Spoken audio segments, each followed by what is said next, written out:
अस्सलाम वालेकुम प्यारे दोस्तों, क्या हाल है। उम्मीद है आप लोग ठीक से होंगे, खैरियत से होंगे।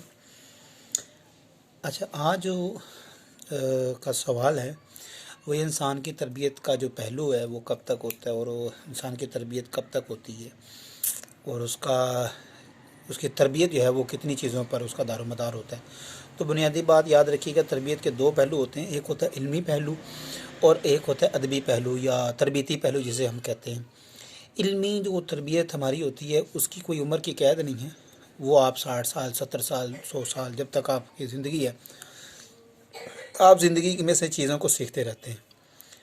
जो सेकंड नंबर पे आती है तरबियत, मेरे नज़दीक जो है उसका एक पोर्शन होता है जो कम से कम 25 साल तक ही होता है। लेकिन अम्बिया की अगर मैं ज़िंदगी का मुताला जो हमने किया है उसमें अगर मैं देखूं तो वो कम से कम 40 साल और 30 साल की उम्र जो वो है वहाँ तक उनको नबूवत के ऐलान का हुक्म हो गया था कि अब आप नबूवत का ऐलान कर दें। लेकिन चूँकि हम आम इंसान और हमारी अम्बिया की जो है वो स्टेटस से हम चूँकि बहुत नीचे होते हैं, बशरियत के दर्जे के एंड वाले दर्जे पे होते हैं, वो सबसे आला मनसब पर फायज़ होते हैं।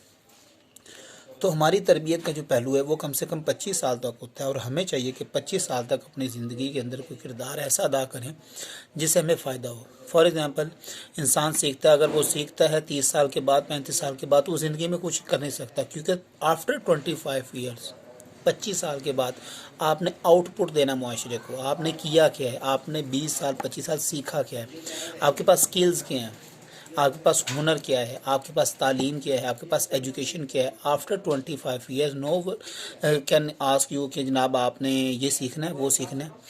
वो वाली इल्मी तरबियत का पहलू इंसान का जारी सारी रहता है। लेकिन तरबियत और स्किल बिफोर 25 आपको जो बनना है आप बन चुके होते हो। आफ्टर 25 जो लोग 25 साल के बाद बन रहे होते हैं कुछ कि जी मैं सीखता हूँ, ये वो सीखता हूँ, तो ये कर लूँगा, वो कर लूँगा, वो फिर चेंज वाली साइड पे तो आप भूल जाएं कि वो चेंज नहीं कर सकते। हाँ, अगर आपने चेंज करना है तो आपको बिफोर 25 जो है अपनी लाइफ को चेंज करना होगा। और सबसे बड़ा किरदार इसमें वालदैन का होता है। ये मैं आपको बताऊं कि वालदैन का जो एक्शन का रिएक्शन होता है, हमेशा याद रखिएगा। वालदैन पूछते नहीं हमारा बच्चा बहुत बदतमीज़ है, बहुत बुरी बातें करता है और हम बुरी सोबत में हम क्या करें, इसको कैसे चेंज करें। मैं हमेशा कहता होता हूँ कि उस्ताद है या पेरेंट्स हैं, ये हमेशा अपने तालिब इल्म और अपने बच्चे के लिए रोल मॉडल होते हैं। अगर पेरेंट्स बेअमल हैं, पेरेंट्स बदतमीज़ हैं, पेरेंट्स आपस में एक दूसरे से झगड़ते हैं, मियाँ बीवी जिस तरह होता है नॉर्मल घरों में, और वो बच्चे के सामने झगड़ते हैं, तो वो बच्चा वही लर्न कर रहा है, वही सीख रहा है।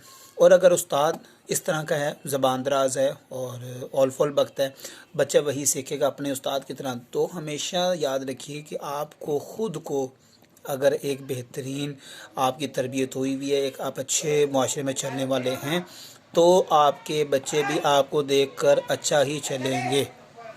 और ये मैं रिक्वेस्ट करता हूँ आप सब दोस्तों से, अब आपसे, कि आप अच्छी सोबत में बैठना शुरू करें, अच्छे माहौल में रहें।